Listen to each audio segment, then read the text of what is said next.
Potion pour la reine. Un sirop de capillaire, 1/3. Eau de fleur d'orange, 1/3. Eau de fleur de tilleul, 1/3. Gouttes d'Hoffmann, 50. Avec cette dose, on remplit le petit flacon de ce qu'il en peut contenir.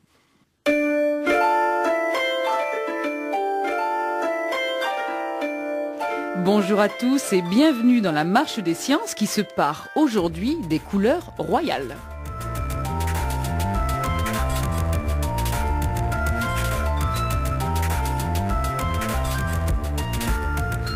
À l'occasion de l'ouverture récente de l'exposition Sciences et Curiosités à la Cour de Versailles, qui se déroule au château de Versailles jusqu'au 27 février 2011, nous allons nous intéresser aujourd'hui au rapport qui s'est établi entre la cour royale de Louis XIV à Louis XVI et le monde des sciences.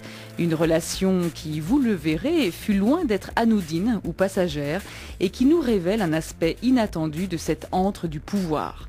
Versailles ne fut pas seulement un lieu de jeu et de plaisir, le symbole de l'oisiveté, mais aussi un terrain de travail et de recherche scientifique des plus avancés, même si, il faut bien le reconnaître, le prestige royal restait souvent l'élément central dans ce couple science-royauté. L'exactitude et la politesse des rois. C'est sur ce thème que nous allons entendre les deux belles pendules qui ornent les appartements de la reine et du roi au château de Versailles. Tout d'abord, entrons ensemble dans le salon de la pendule, qui se nomme également salle du Méridien de Paris. Une barrette de cuivre, incrustée dans le parquet, coupe en diagonale ce salon. Cette barrette marque exactement la position du Méridien de Paris. Jetons un coup d'œil sur la petite cour du château et nous apercevons un cadran solaire qui date de Louis XIV. Déjà, on s'inquiétait de l'heure à la cour du roi Soleil. Et non seulement la précision horlogère était de mise à Versailles, comme on l'entend dans cette archive de l'INA datée du 8 avril 1980, mais les rois furent visiblement au rendez-vous avec le savoir scientifique. Ce centre du pouvoir et des arts fut un lieu d'échange entre les savants, un lieu d'innovation, d'expérimentation, d'application, de démonstration, et puis dans la sphère privée, un lieu aussi d'enseignement scientifique à destination des enfants princiers. Mais qu'est-ce que la science doit à Versailles et qu'est-ce que Versailles doit à la science? Jusqu'où la tutelle royale joua un rôle moteur en ce domaine et en quoi fut-elle parfois un carcan pour les savants? Une politique scientifique fut-elle en marche à la cour royale? Autant de questions auxquelles répondront nos deux invités.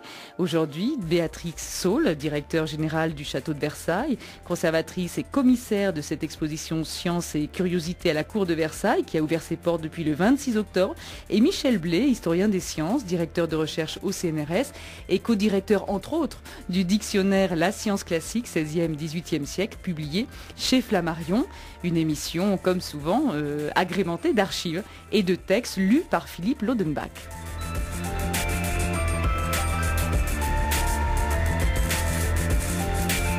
Et en seconde partie d'émission, nous partirons au Muséum national d'histoire naturelle de Paris, où a été inaugurée au début du mois une nouvelle galerie des enfants, un espace attenant à la grande galerie de l'évolution, spécifiquement dédié aux 6-12 ans qui sont là invités au jeu et aux découvertes interactives sur le thème de la biodiversité.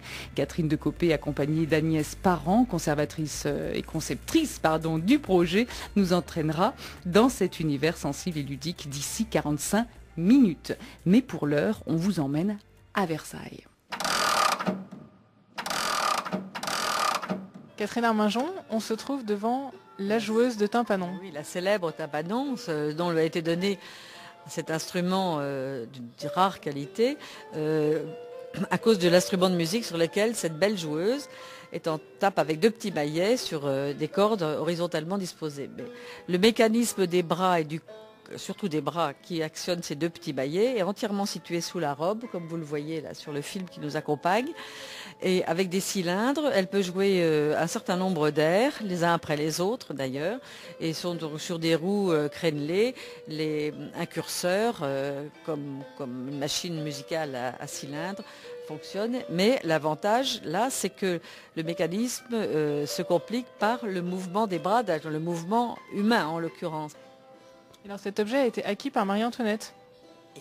Absolument, les deux fabricants, si on peut dire, inventeurs, sont venus la présenter à la cour et la reine fut très intéressée, l'a acquis, en 84 elle l'a acquis, et en 85 elle l'a donné à l'Académie des sciences, car elle considérait que sur le plan technologique et disons réussite d'imitation des mouvements humains par le mécanisme, c'était une véritable prouesse, et elle l'a donné à l'Académie des sciences, et qu'il l'a gardé dans ses collections au cabinet de l'Académie des sciences, et c'est au milieu du 19e siècle que cette merveille a rejoint les collections du Conservatoire national des arts et métiers au musée. À l'époque, il y avait une fascination pour ces automates et la reproduction des mouvements humains.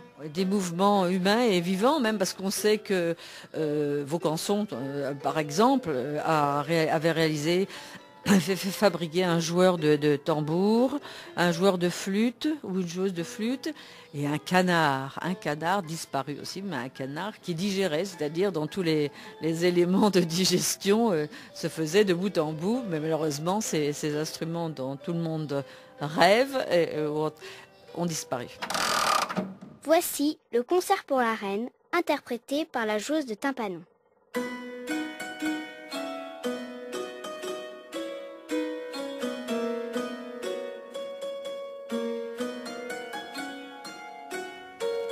La joueuse de tympanon, une merveille, donc un bijou peut-être de la technique de l'époque que l'on découvre dans ce reportage signé Catherine Decopé. Et Catherine Decopé était en compagnie de Catherine Arminjon, conservatrice générale honoraire et co-commissaire de l'exposition. Bonjour Béatrix Saul. Bonjour. Bonjour Michel Blé. Bonjour. Alors une petite réaction peut-être à ce qu'on vient d'entendre là tout de suite sur la tympanon, un véritable bijou de la technologie de l'époque.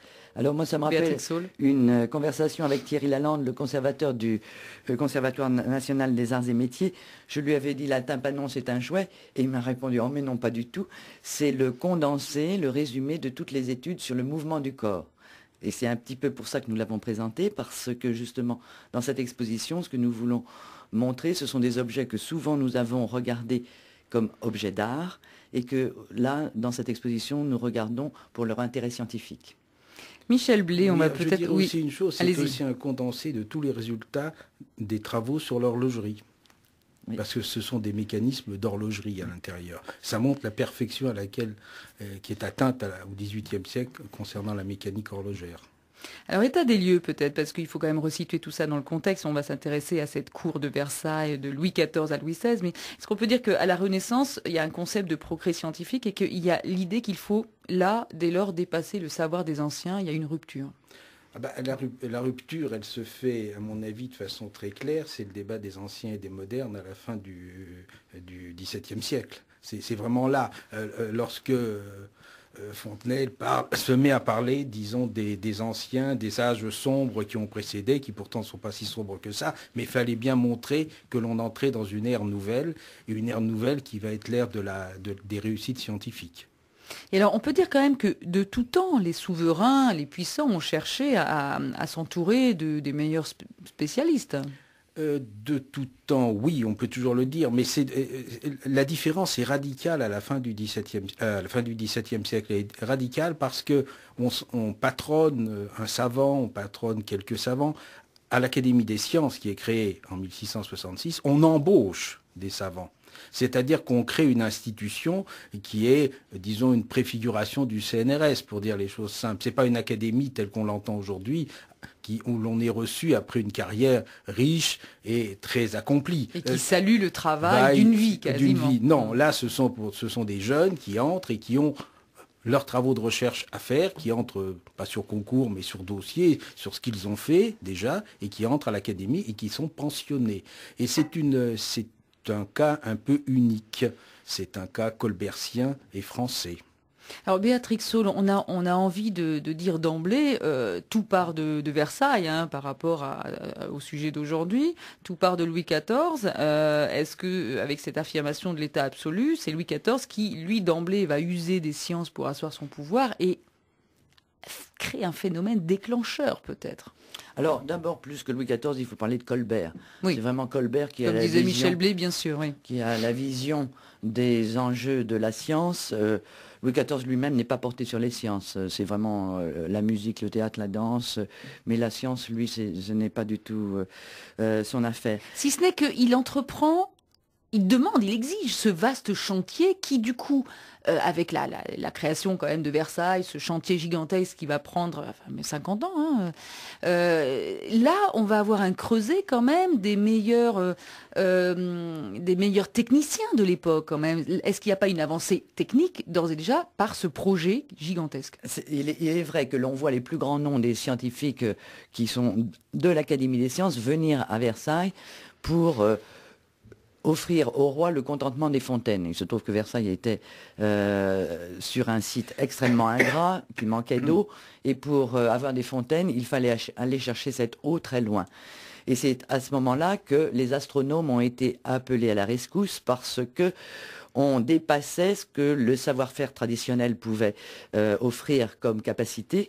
On était obligé de voir beaucoup plus loin pour faire tous les nivellements, et c'est à ce moment-là que l'abbé Picard a mis au point une lunette de visée qui était une application des lunettes d'observation astronomique. On a Huygens qui vient aussi pour voir comment on peut réduire les consommations en eau ou faire monter les eaux, puisqu'il faut des eaux non seulement nombreuses mais des eaux élevées. Et il est vrai que Versailles a été un terrain d'application des sciences, surtout pour l'hydraulique, mais on est dans le domaine là de l'application, c'est-à-dire que les recherches ont été faites préalablement. Ce qui est peut-être plus intéressant encore du côté de Versailles, c'est que on est dans un domaine où on a les premières études d'ingénierie, c'est-à-dire qu'avant d'engager les travaux, on voit il y a une étude de faisabilité, comme on dirait aujourd'hui. Donc il y a une modification du regard, et tout ceci parce que Versailles pose un nouveau problème uniquement par son ampleur. C'est le seul problème que pose, c'est l'échelle. C'est l'échelle. On change terre l'échelle. marécageuse, comme vous disiez, besoin d'assainir, besoin puis de faire venir toute cette eau pour alimenter toutes les fontaines, tous les jets d'eau qui peuvent satisfaire le roi Louis XIV à l'époque. Donc des compétences techniques avant tout, les architectes, les ingénieurs, et puis des réalisations. Je vous propose tout de suite d'écouter une archive parce que là c'est assez truculent, vous allez l'entendre, mais ça concerne la fameuse machine de Marly, une archive de l'INA datée du 29 mars 1961, un reportage diffusé dans le Journal de Paris. Ce bruit que vous entendez est celui des 6 énormes roues à aubes de la machine de Marly. En effet, depuis quelques jours, la machine de Marly a été remise en route. Cela a soulevé des protestations chez les riverains. C'est pourquoi je suis allé voir quelques-uns d'entre eux afin de leur demander leur avis. Monsieur, vous habitez tout à côté de la machine de Marly. Que pensez-vous de sa remise en marche? Personnellement, je pense que c'est déplorable. On aurait préféré ne pas l'avoir retournée, surtout qu'on nous avait promis que c'était terminé, qu'elle ne marcherait pas. Alors, nous nous demandons maintenant ce que ça va donner, si réellement on verra un jour sa disparition. Il est certain qu'elle alimente pas mal de communes environnantes, mais il y a une chose certaine, c'est qu'il y a des groupes diesel qui, en principe, doivent remplacer la machine de Marly. Et il y en a déjà certains qui sont en service. Monsieur, je vous demande pardon, vous travaillez ici à la machine de Marly? Oh, moi non, je viens ici en réparation, c'est tout. Mais vous savez pourquoi on l'a remis en route? Parce qu'il y a besoin. Elle sert à quoi exactement? Elle envoie l'eau à Versailles. Pour l'alimentation des bassins Versailles, Louvciennes et tout ça, oui. C'est cela, mais vous savez qu'on avait parlé de l'arrêter, même de la démolir complètement, parce que les riverains se plaignent. Je sais bien. Hein? Le brassage des eaux de la Seine par cette énorme machine dégage des odeurs pestilentielles, et les restaurants, les sociétés de pêche ne sont pas contents du tout, je crois. Je sais bien, mais qu'est-ce que vous voulez, hein? Faut voir le ministère pour ça.